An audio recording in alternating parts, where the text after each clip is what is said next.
The Tiger and the Shadow.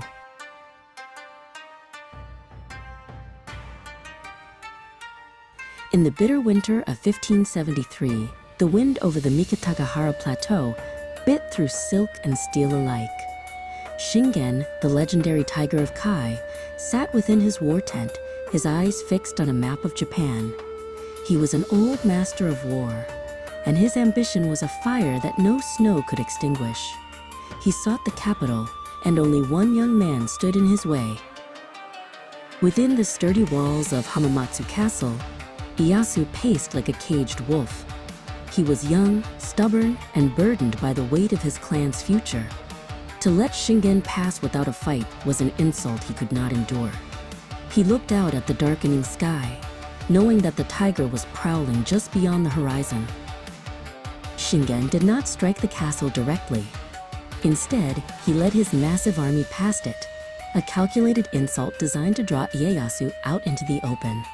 Shingen rode at the head of his cavalry, his red banners fluttering in the freezing gale. He knew the temperament of his young rival. He knew that pride is often the sharpest blade a man can use against himself. Against the advice of his seasoned generals, Ieyasu ordered his gates opened. He would not be bypassed like a common stone in the road.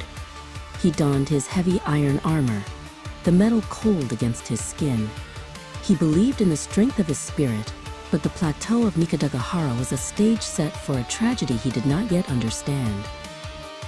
Shingen watched from a distant ridge as the Tokugawa forces deployed in a crane's wing formation. He turned to his veteran general Masakage and offered a thin, knowing smile. The trap had been baited, and the prey had arrived. The tiger's movements were patient, his discipline absolute. The battle began with the roar of 1,000 voices and the hiss of arrows.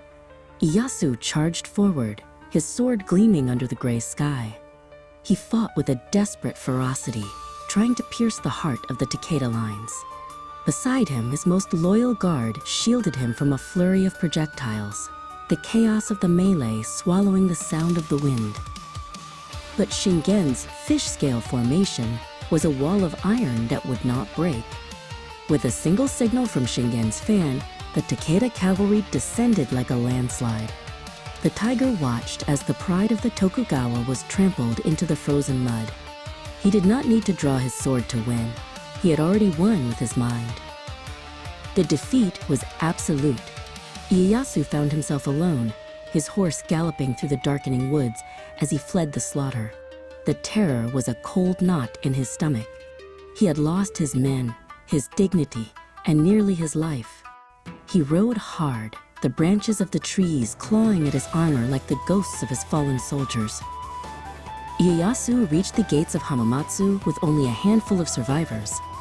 He staggered into the central hall, trembling and exhausted. The castle was silent, the air thick with the smell of wood smoke and failure. He slumped against a pillar, the weight of his defeat threatening to crush him entirely. Before the sun rose, Ieyasu summoned a court painter. He commanded the artist to paint him exactly as he looked in that moment, haggard, terrified, and broken. He would keep this portrait for the rest of his life as a reminder of the day the tiger taught him the cost of pride. From the ashes of Mikitagahara, a wiser ruler began to grow.